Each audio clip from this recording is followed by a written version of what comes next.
نحمده ونصلي ونسلم على رسوله الكريم اما بعد فاعوذ بالله من الشيطان الرجيم بسم الله الرحمن الرحيم قل ان كنتم تحبون الله فاتبعوني يحببكم الله صدق الله مولانا العظيم وصدق رسوله النبي الكريم الأمين ونحن على ذلك الشاهدين والشاكرين والحمد لله رب العالمين۔ حمد و صلاۃ کے بعد نہایت ہی واجب الاحترام معزز حاضرین و سامعین، بالخصوص انجمن فیض رضا کے جملہ اراکین جن کی زیر اہتمام سالانہ عظیم الشان محفل میلاد مصطفیٰ صلی اللہ تعالی وسلم کا انعقاد کیا گیا۔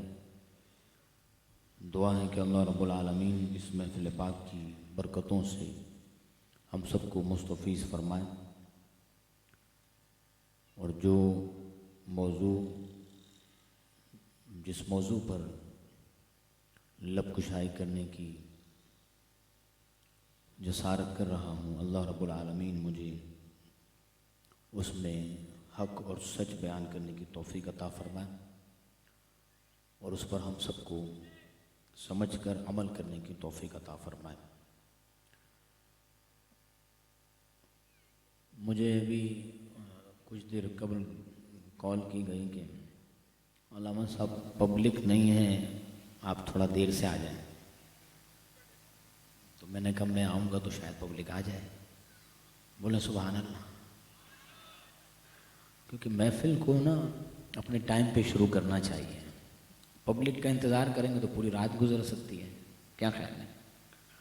تو اس لیے وقت مقررہ پر محفل جب شروع ہوگی تو وقت مقررہ پر اختتام بھی ہوگا، اور اسی سوچ سے ہماری عوام جو ہے وہ محفل میں شرکت بھی کرے گی۔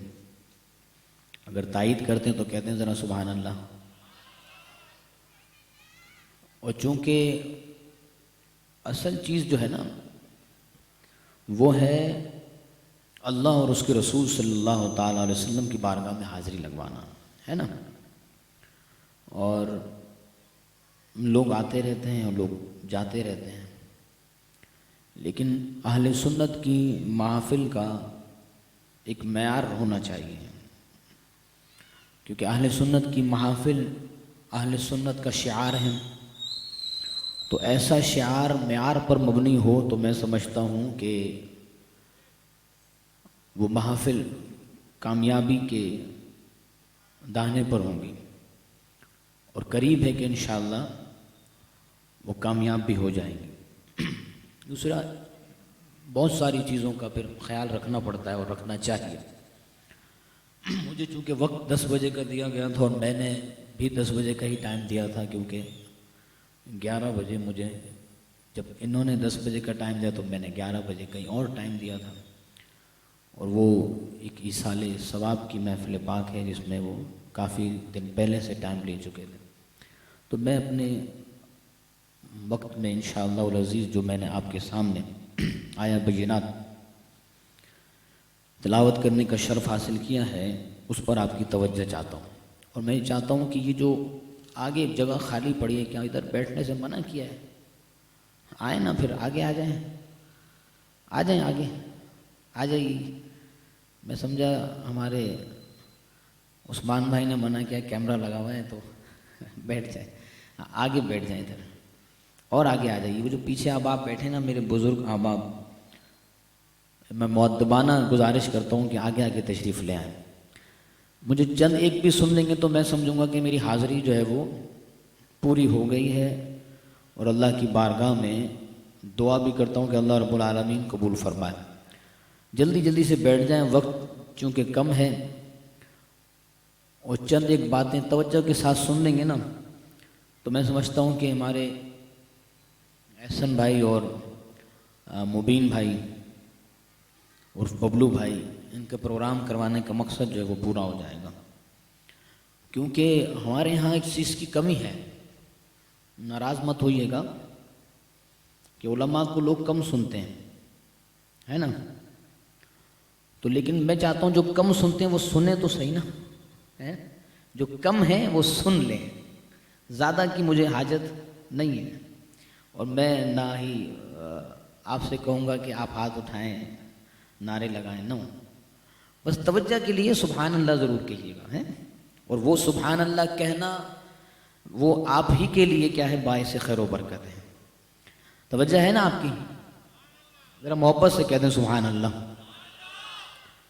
میں اپنے موضوع کی طرف آتا ہوں، ایک حدیث شریف سے موضوع کا آغاز کرتے ہیں کہ اللہ کریم اپنے محبوب سرور عالم صلی اللہ تعالیٰ علیہ وسلم سے بے پناہ محبت فرماتا ہے، اور اس میں کوئی شک و شبہ نہیں کہ یہ کائنات حضور سے محبت کا ہی ثمر ہے کہ آج ہم یہاں سانس لے رہے ہیں اور یہ کائنات کا وجود۔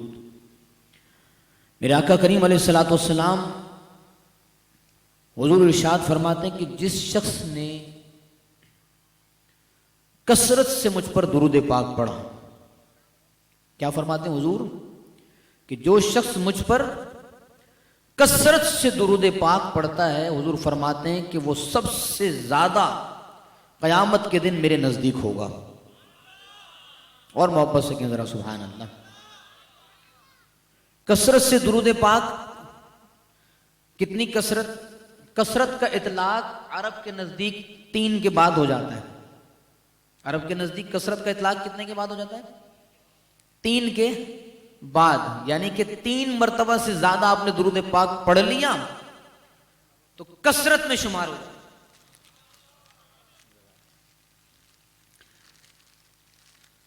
تو یہ تو میں نے آپ کو ایک تعداد بتائی کہ کثرت کی ابتدا کہاں سے ہوتی ہے؟ بولے نا 3 کے بعد، اور پھر کثرت کی بھی کثرت آ جائے تو 10 کے بعد ہے، اور اگر 10 سے زیادہ چلے جائیں تو وہ کثرت ان لمیٹڈ شمار کی جائے گی۔ پھر آپ اب وظیفہ بنا لیں کہ ہر نماز کے بعد کتنی مرتبہ درود پاک پڑھیں گے، اور اگر اس نیت سے، اس سوچ سے پڑھیں گے کہ حضور فرماتے ہیں کہ جو شخص کثرت سے مجھ پر درود پاک پڑھے گا بروز حشر وہ سب سے زیادہ میرے نزدیک ہوگا۔ آج ہم چاہتے ہیں کہ چیئرمین صاحب کے نزدیک ہو جائیں، وزیر اعظم صاحب سے ملاقات ہو جائے، سی ایم صاحب سے ملاقات ہو جائے، ہم تو ان لوگوں کو بڑا سمجھتے ہیں نا، لیکن اللہ کے محبوب کے ساتھ جس کی نسبت اور بروز حشر جہاں نفسا نفسی کا عالم ہوگا، حضور فرماتے ہیں کہ اگر تمہیں میری سنگت چاہیے، میری قربت چاہیے تو مجھ پر درود پاک پڑھا کرو۔ تو پڑھیں گے درود پاک انشاءاللہ۔ محبت سے ایک مرتبہ بآواز بلند اجتماعیت میں پڑھ لیجئے سیدنا کریم صلی اللہ تعالی علیہ وآلہ وصحبہ وبارک وسلم۔ قرآن مجید فرقان حمید کی جو آیت بینات میں نے آپ کے سامنے پیش کی نا، اس کو توجہ سے سنیے گا، اور سمجھ میں آئے تو ضرور سبحان اللہ کہہ کر میری حوصلہ افزائی کیجیے گا۔ اللہ رب العالمین نے قرآن مجید فرقان حمید میں ارشاد فرمایا، قل، اے محبوب آپ فرما دیجئے، ان کنتم تحبون اللہ، اگر تم اللہ سے محبت کرنا چاہتے ہو تو کیا کرو؟ فاتبعونی، تم میری اتباع میں آ جاؤ۔ بولیں ذرا سبحان اللہ۔ آپ کی توجہ ہوگی نا تو پھر خود ہی بخود سبحان اللہ نکلنا چاہیے منہ سے، ہیں؟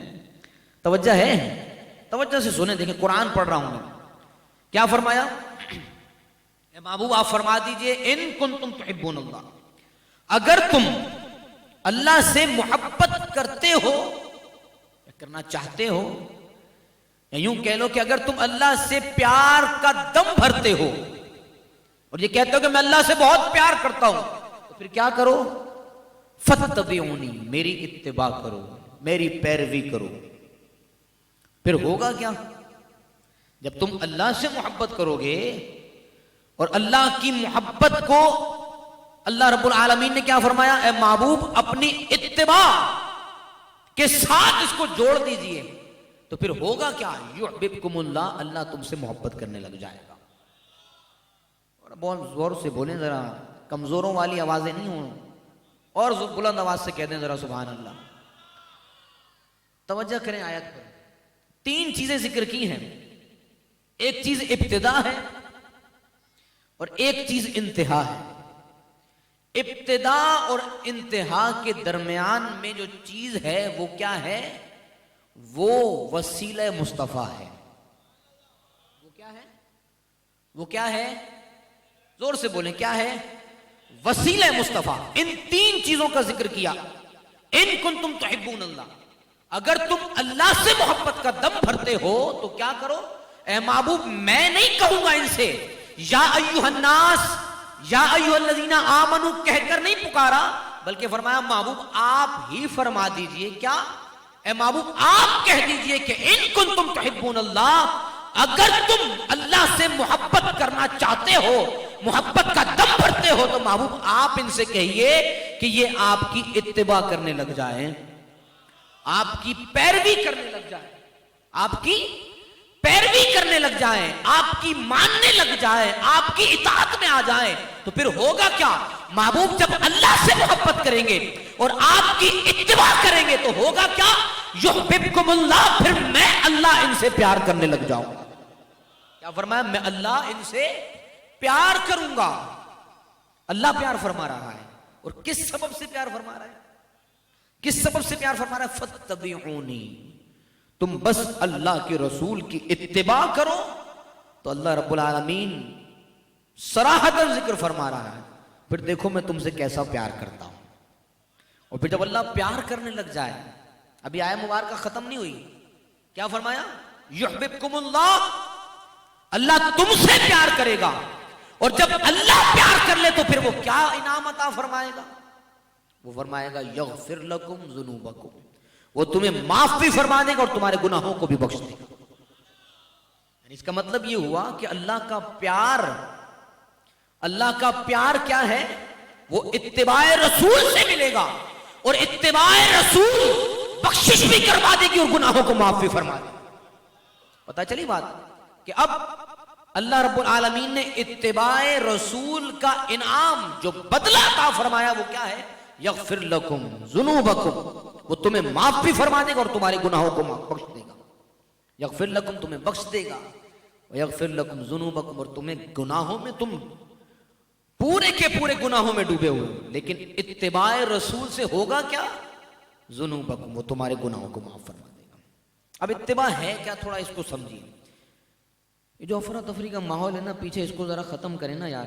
آگے آ جائیے، آگے آ جائیے، آگے آ جائیں، آگے آ جائیں. یہ جو پیچھے آپ بیٹھے ہیں نا، ان سے بھی گزارش کریں کہ آگے آ جائیں اور ذرا جڑ کے بیٹھیں گے تو شاید لڑائی جھگڑے میں نہ پڑیں.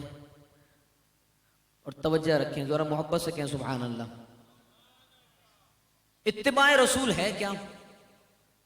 اور اتباع رسول کتنی بڑی چیز ہے. آج جو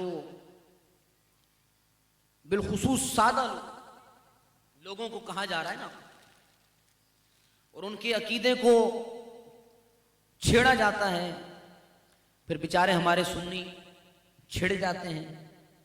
اور ہوتا کیا ہے؟ کہتے ہیں یار وہ بات صحیح کر رہا تھا. اچھا، جن لوگوں نے ان کی باتوں کو صحیح کیا آج جوتے پڑ رہے ہیں انہیں، ہے نہیں ہے؟ بھائی سمجھدار ہے نا، بولیں ذرا سبحان اللہ. سمجھداری کا بھی مظاہرہ کریں نا تھوڑا. جن کو اچھا سمجھتے تھے اور سمجھتے ہیں، ان کو کیا مل رہا ہے؟ ان کو کیا مل رہا ہے؟ کوئی کہہ رہا ہے کہ بھائی بابے شابے کوئی شے نہیں. یہ میں صرف ٹچ دے رہا ہوں، وقت میرے پاس بہت کم ہے. صرف آپ کی سمجھداری کو تھوڑا سا کھولنا ہے تاکہ آپ کے عقیدے کی حفاظت رہے. دوسری جانب دیکھیں کہ 1400 سال میں جب سے قرآن مجید فرقان حمید لکھا گیا، نازل ہوا، کتابت ہوئی، 1400 سال گزر گئے. 1400 سال.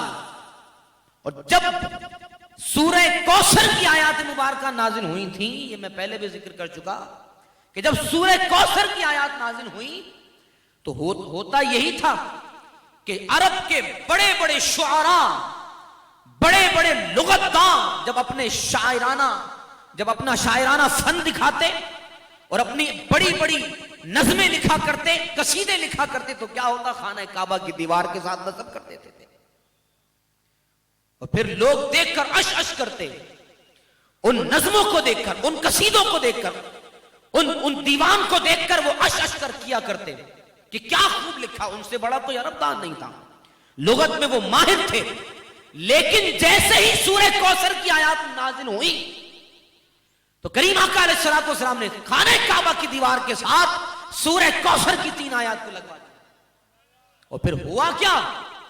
وہ عرب دان، وہ بڑے بڑے عربی لغت دان، جنہوں نے دیکھا کہ یہ آیات قرآنی جب لگی ہوئی ہیں، نہ 2 اشعار پر مشتمل ہیں، نہ 3 اشعار پر مشتمل ہیں، انہوں نے دیکھا کہ پوری ترجمے پر بھی پوری اترتی ہے، اور دیکھا کہ قافیہ اور ردیف بھی ملے ہوئے ہیں، کہیں پر کوئی چیز کمی سے نہیں واقع ہوئی۔ یہ کہنے پر مجبور ہو گئے یہ کسی بشر کا کلام نہیں ہو سکتا، یہ کلام کسی اور کا ہی ہو سکتا۔ کیوں مجبور ہو گئے؟ انہوں نے کہا کہ شاعرانہ مزاج تو یہ ہے کہ یا تو 2 صدر پر شعر ہوگا، 2 مصروں پر شعر ہوگا، یا 4 پر ہوگا، یا 6 پر ہوگا، لیکن یہ کیسا کلام ہے کہ 3 مصروں پر ہے اور پھر بھی ترجمے پہ پورا اترتا ہے، قافیہ اور ردیف پر پورا اترتا ہے۔ وہ کہنے پر مجبور ہو گئے کہ ھذا کلام البشر، یہ کلام بشر کا نہیں ہو سکتا، لا کلام بشر، فرمایا یہ کلام کسی بشر کا نہیں، کسی بشر کا ہو ہی نہیں سکتا، اس لیے کہ کلام اگر ہوتا تو یا تو 2 مصروں پر ہوتا یا 4 مصروں پر ہوتا۔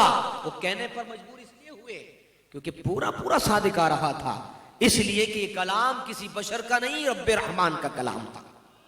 کیا فرمایا؟ انا اعطیناک الکوثر فصل لربک وانحر ان شانئک هو الابتر۔ فرمایا پورا ترجمے پر اترا، 1400 سال پہلے میرے محبوب کے قلب مبارک پر اترنے والی زبان، قلب مبارک پر اترنے والا کلام رب کا کلام ہو۔ صحابہ نے پڑھا، تابعین نے پڑھا، ائمہ مجتہدین نے پڑھا، صلحاء نے پڑھا، علماء نے پڑھا، علماء اہل سنت نے صحیح پڑھا، کسی نے نہیں کہا کہتا بھی کیسے، اس لیے کہ میرے محبوب کا پڑھایا ہوا کیسے کہہ سکتا ہے اس کا نام صدیق اکبر ہے، میرے محبوب کا پڑھایا ہوا کیسے کہہ سکتا ہے اس کا نام عمر فاروق ہے، میرے محبوب کا پڑھایا ہوا کیسے کہہ سکتا ہے اس کا نام عثمان غنی ہے، میرے محبوب کا پڑھا ہوا کیسے کہہ سکتا ہے وہ مولا علی ہے۔ علی سے پوچھا کہ قرآن کیسا ہے، فرمایا قرآن کیسا ہے؟ میں بتاؤں قرآن کیسا ہے؟ فرمایا اگر میں بسم اللہ کے بے کے نقطے کی تفسیر لکھنے بیٹھ جاؤں تو سمندر بھر کے دے دوں۔ علی تو یہ کہے، لیکن علی کو نہ ماننے والوں نے کیا کہا اتنا کہہ کر گستاخی کر بیٹھے۔ قرآن میں نعوذ باللہ من ذالک کیا ہوا کہ کتابت کی غلطی ہے، گرامر کی غلطی، نقل کفر نباشت۔ یہ بدبختی ہے اس شخص کے لیے کہ جو دامن مصطفیٰ کو چھوڑے بیٹھا ہے، جو دامن مصطفیٰ سے وابستہ ہوا، اس کا نام قرآن مجید فرقان حمید میں کن لوگوں کی فہرست میں آیا؟ فرمایا فاتبعونی، تم میری اتباع کرو۔ اللہ رب العالمین ڈائریکٹ لوگوں سے کلام فرماتا، یا ایھا الذین، ایمان والوں سے مخاطب ہو جاتا کہ محبوب کی اتباع کرو، لیکن رب کریم نے اپنے محبوب پر جب یہ آیہ مبارکہ نازل فرمائی تو محبوب کو فرمایا کہ محبوب آپ بھی فرمائیے میری اتباع کرو۔ اب جنہوں نے سمجھا کہ اتباع رسول ہے کیا، انہیں خلفائے راشدین کہا جاتا ہے، جنہوں نے سمجھا اتباع رسول ہے کیا، انہیں صلحاء، علماء، صوفیاء کہا جاتا ہے، اور جنہوں نے نہیں سمجھا انہیں گدھا کہا جاتا ہے۔ انہیں کیا کہا جاتا ہے؟ گدھا کہا جاتا ہے۔ اور گدھے کو گدھا کہنا کوئی گناہ نہیں ہے، گدھے کو گدھا کہنا گناہ ہے؟ بولے نا، ڈر کیوں رہے ہیں بھائی؟ گدھے کو گدھا کہنا کوئی گناہ نہیں ہے، کافر کو کافر کہنا بھی گناہ نہیں ہے، گدھا تو گدھا ہے پھر۔ اسی لیے کتابیں پڑھ لینے سے گدھا پڑھا لکھا نہیں ہو جاتا، وہ گدھا ہی رہتا ہے۔ سمجھ آئی بات؟ تو اس اتبعونی، تم میری اتباع کرو۔ پھر میری اتباع میں ہوگا کیا؟ اتباع رسول ہے کیا؟ انعام کتنا بڑا ملے گا؟ فرمایا فاتبعونی، تم جب میری اتباع کرو گے تو پھر یحببکم اللہ، اللہ تم سے پیار کرنے لگ جائے گا. بس اتنی سی بات ہے. حضور نے کیا فرمایا؟ اتنی سی بات ہے، بس تم میری اتباع میں آ جاؤ، بس میری اتباع میں آ جاؤ. ان کنتم تحبون اللہ، اگر تم چاہتے ہو نا کہ تم اللہ سے محبت کرو، تم چاہتے ہو اگر تم اللہ سے محبت کرو تو بس میری اتباع میں آ جاؤ.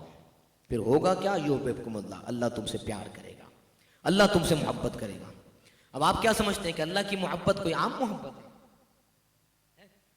اللہ کی محبت کوئی دنیا دار کی محبت نہیں ہے، اللہ کی محبت ہے.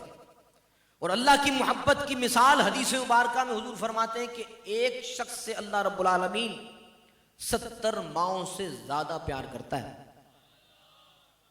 ایک ماں کتنا پیار کرتی ہے اس کا کوئی مول نہیں ہے، اور اللہ کی محبت ماں سے 70 گنا زیادہ ہے. اور اگر لمیٹڈ محبت 70 گنا زیادہ، اور جب وہ انلمیٹڈ محبت کرنے لگ جائے تو پھر ہوتا کیا ہے؟ ہوتا کیا ہے؟ دیکھا کسی نے نہیں صدیق اکبر کو، لیکن معلوم ہے کہ صدیق اکبر کا عمل کیا تھا. اور اگر یاد ہو تو زانوے صدیق اکبر پر سر انور مصطفیٰ ہے.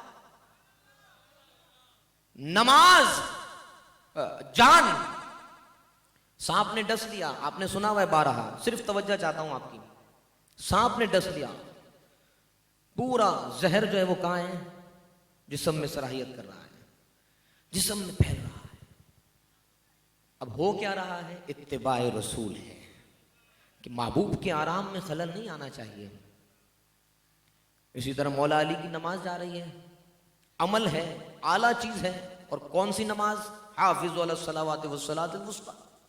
کون سی نماز؟ عصر کی نماز جو سب سے اعلیٰ. فرمایا نماز واردی حضور کے آرام میں خلل نہ آئے، کیونکہ معلوم ہے کہ نماز ملی کس کے صدقے سے ہے؟ بولے نا، کس کے صدقے سے؟ حضور کے صدقے سے. جان کس کے صدقے سے ہے؟ حضور کے صدقے سے. اب اگر جان اور مال، تمام عبادات سب حضور کے صدقے سے مل رہی ہیں تو پھر اتباع رسول ہے کس چیز کا نام؟ اتباع رسول ہے کس چیز کا نام؟ فرمایا ان تمام چیزوں کو وارنے کا نام اتباع رسول ہے. ان تمام چیزوں کو محبوب پر وارنے کا نام کیا ہے؟ اتباع رسول. اور اگر اس کو اور میں تھوڑا سا آگے بڑھا دوں تو کیا فرماتے ہیں کہ فاتبعونی، میری اتباع کرو، یحببکم اللہ، اللہ تم سے پیار کرنے لگ جائے گا. حضور علیہ الصلوۃ والسلام سے لے کر حضور کے اصحاب سے لے کر تمام صحابہ کرام رضوان اللہ علیہ اجمعین، تابعین، تبع تابعین، اگر ان کی فضیلتوں کو اٹھائیں، پڑھیں، کتب احادیث اٹھائیں تو حضور نے صحابہ کی بھی فضیلت کو بیان فرمایا، اور صوفیاء علماء کی فضیلت کو بھی بیان فرمایا، اور اولیاء صالحین کی فضیلت کو بھی بیان فرمایا. اور صرف اتنا ہی نہیں، میرے آقا کریم علیہ الصلوۃ والسلام نے تو والدین کی فضیلت کو بھی بیان فرمایا، استاد کی فضیلت کو بھی بیان فرمایا. تو کریم آقا علیہ الصلوۃ والسلام نے یوں کیوں فرمایا فاتبعونی، تم میری اتباع کرو؟ اتباع رسول پھر اور کس طرف لے جاتی ہے؟ فرمایا اتباع رسول میرے آقا کریم علیہ الصلوۃ والسلام کو دیکھ دیکھ کر عمل کیا جائے اور پھر اپنی زندگی کو گزارا جائے، اسے اتباع رسول کہا جاتا ہے. ہم نے حضور کا پیار کتابوں میں پڑھا، ہم نے حضور کا پیار کتابوں میں پڑھا، کتب احادیث میں پڑھا. صحابہ کرام کی محبت، صلحاء کی محبت، اولیاء کی محبت، یہ ہم نے کتابوں میں پڑھی. لیکن یہ وہ لوگ تھے جو بنفس نفیس کریم آقا علیہ الصلوۃ والسلام سے محبت کر کے گئے. تو ان کی اتباع کیا ہوئی؟ ان کی اتباع یہ ہوئی کہ اللہ رب العالمین نے ان سے پیار فرمایا. کریم آقا علیہ الصلوۃ والسلام نے، جیسے میں نے ذکر کیا، جن جن لوگوں کی فضیلت کو بیان فرمایا، فرمایا پھر اللہ رب العالمین نے انعام کیا عطا فرمایا، بدلے میں کیا دیا؟ کیا فرمایا؟ یغفر لکم ذنوبکم، پھر اللہ نے معاف بھی فرمایا اور گناہ بھی بخش دیا. اور پھر پیار کی جھلک دیکھنی ہو تو پھر آ رہی ہے 11ویں شریف. اولیاء کاملین بزرگان دین کے آراس حضور شیخ عبد القادر جیلانی غوث سمدانی رضی اللہ تعالی عنہ. کیوں؟ میں پوچھوں کہ کسی نے غوث اعظم کو دیکھا تو سب کہیں گے نہیں دیکھا. تو بھئی 11ویں شریف کیوں کر رہے ہیں؟ حضور غوث اعظم کا نام کیوں لے رہے ہیں؟ چلے غوث اعظم تو دور ہیں، کافی سال گزر گئے نا، سالوں گزر گئے. حضور اعلیٰ حضرت عظیم البرکت امام اہل سنت کو ہم میں سے کسی نے دیکھا؟ نہیں دیکھا، لیکن امام احمد رضا کا عرس مبارک منا رہے ہیں. کیا کمال تھا، کیا کمال تھا؟ کمال یہی نہیں تھا فتبعونی، تم میری اتباع میں آ جاؤ. پھر ہوگا کیا؟ اللہ تم سے پیار کرنے لگ جائے گا، اور اللہ جس سے پیار کرنے لگ جائے تو مخلوق کے دل میں اس کی محبت کو ڈال دے گا.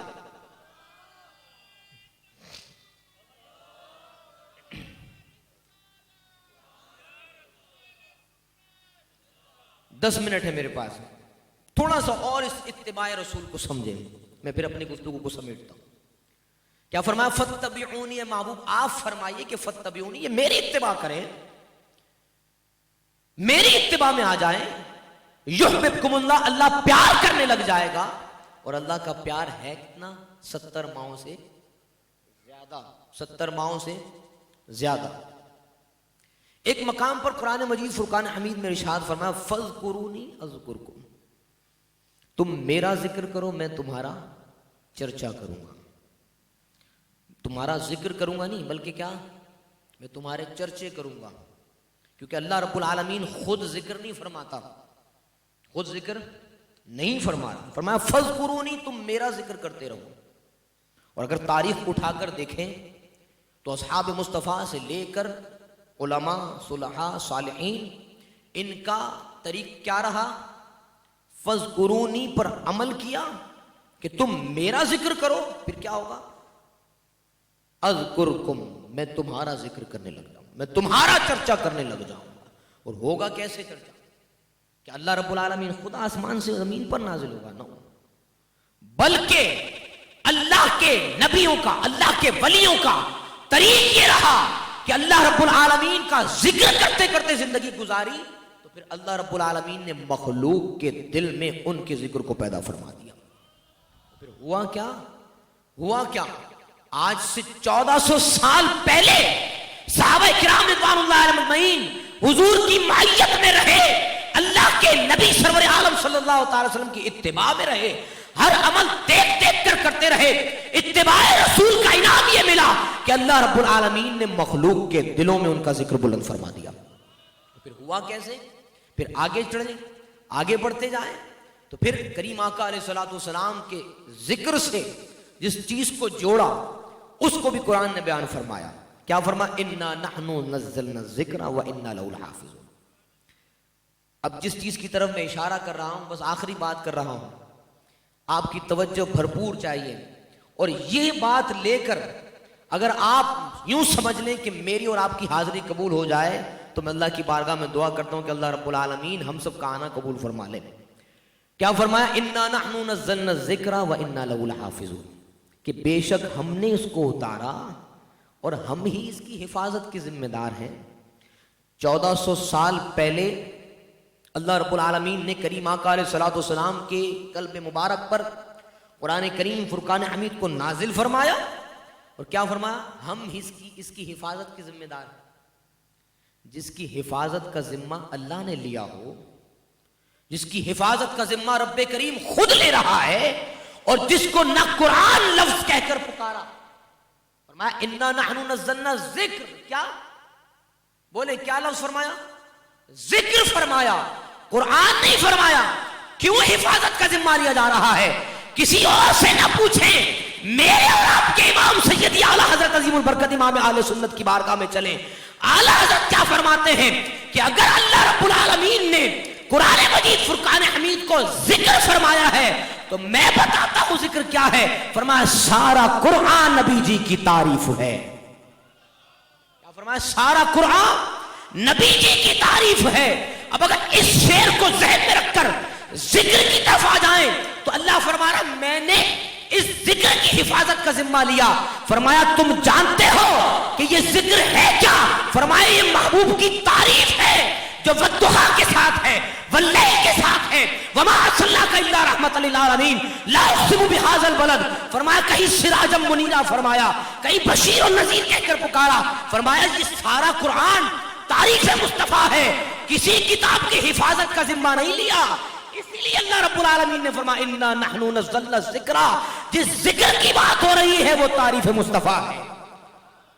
یہ سارا قرآن کیا ہے؟ سارا قرآن کیا ہوا؟ تعریف مصطفیٰ. اور تعریف مصطفیٰ جس کی حفاظت کا ذمہ اللہ رب العالمین خود لے رہا ہے. یہ نالائق گدھے کہتے ہیں کہ اس میں گرامر کی غلطی ہو گئی. ارے ان سے پوچھو کہ جنہوں نے محبوب کی بارگاہ میں بیٹھ کر لکھا، ان سے پوچھو کہ جب انہوں نے لکھا تو کیسا لکھا. انہوں نے فاتبعونی کی تفسیر لکھی، عمل سے لکھ کے بتائی کہ اتباع رسول یہ ہے کہ جو محبوب بتا دیں وہی حق ہوتا ہے، وہی سچ ہوتا ہے. بلند آواز سے کہیں ذرا سبحان اللہ. محبوب بتا دیں وہی حق ہے، وہی سچ ہے. اور کیسے نہ ہو، کیونکہ قرآن مجید فرقان حمید میں رب العالمین فرما رہا ہے وما ينطق عن الهوى ان هو الا وحی یوحی.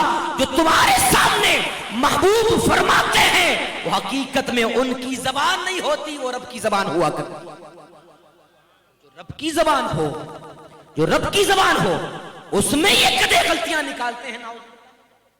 اور پھر اتنا ہی نہیں، قرآن کی تو گستاخی کی پھر صاحب قرآن الیاذ باللہ، الیاذ باللہ، کہ حضور نبی کریم علیہ الصلوۃ والسلام، ارے حضور تو جیسا پڑھے لکھے تھے ویسا کائنات میں کسی نے پڑھا ہی نہیں ہے. لیکن وہی بات ہے کہ اتباع رسول میں جو ہوگا وہی اس فہرست میں شامل ہوگا کہ جسے اللہ رب العالمین نے محبوب الہی بنا دیا. ابھی میں نے ذکر کیا تھا کہ کیا یحببکم اللہ، اللہ تم سے پیار کرے گا. اور پیار کا اگر ثمر دیکھنا ہے تو کسی کو محبوب الہی بنا دیا ہے، فرمایا وہ اللہ کا محبوب بن جاتا ہے. یہ صرف مثال دی ہے میں نے، ورنہ تو سارے ہی اولیاء، سارے صلحاء، سارے ہی اتباع رسول والے کیا ہیں؟ وہ سارے کے سارے محبوب خدا ہیں. اس لیے کہ اللہ فرما رہے جو اتباع رسول میں ہوگا وہ کون ہوگا؟ اللہ ان سے پیار کرنے لگ جائے گا. اتباع رسول کی ایک چیز یہ میں نے آپ کے سامنے ذکر کی. دوسری چیز اتباع رسول کریم آقا علیہ الصلوۃ والسلام کا اسوہ حسنہ ہے. وہ کیا ہے؟ حضور کا اسوہ حسنہ. حضور نبی کریم علیہ الصلوۃ والسلام کا اسوہ حسنہ. سب باتوں کو ضرور یاد رکھیے گا قائد کے طور پر، لیکن جو اب میں اعمال کے طور پر آپ کو ذکر کر رہا ہوں ان باتوں کو نہ بھولیے گا. اسوہ حسنہ اتباع رسول کی دوسری جھلک ہے. اور وہ کیا ہے؟ حضور نے فرمایا میری اتباع کرو. تو پھر ہم حضور سے پوچھیں یا رسول اللہ عرض کریں حضور آپ کی اتباع ہے کیا؟ فرمایا میں جیسے ملتا ہوں لوگوں سے ویسے ملا کرو. فرمایا والدین کا ادب و احترام کیا کرو. فرمایا کہ بہن بھائیوں کا پیار کیا ہے، آپس کا ریلیشن کیا ہے، فرمایا ایسے رکھا کرو. فرمایا اعمال کیسے ہو؟ فرمایا جیسا مجھے دیکھو ویسا ویسا کرتے چلے جاؤ. فرمایا اتباع رسول میں آ جاؤ گے. اور اگر آپ تاریخ اٹھا کر دیکھیں تو جتنے بزرگان دین اور جتنے اولیاء صلحاء صالحین صحابہ گزرے ہیں ان کا عمل بھی اتباع رسول میں رہا اور ان کا قول بھی اتباع رسول میں رہا. اللہ رب العالمین ہم سب کو اتباع رسول میں رہنے کی توفیق عطا فرمائے. اسی کے صدقے خدا کا پیار ہے، اسی کے صدقے رب کریم ہمارے گناہوں کو معاف فرمانے والا ہے، اسی کے صدقے بخشش و مغفرت فرمانے والا ہے. اللہ رب العالمین میری آپ کی ہم سب کی حاضری کو اپنی بارگاہ میں قبول و منظور فرمائے. محفل پاک کا انعقاد کرنا اللہ رب العالمین اپنی بارگاہ میں قبول و منظور فرمائے. وآخر دعوانا الحمدللہ.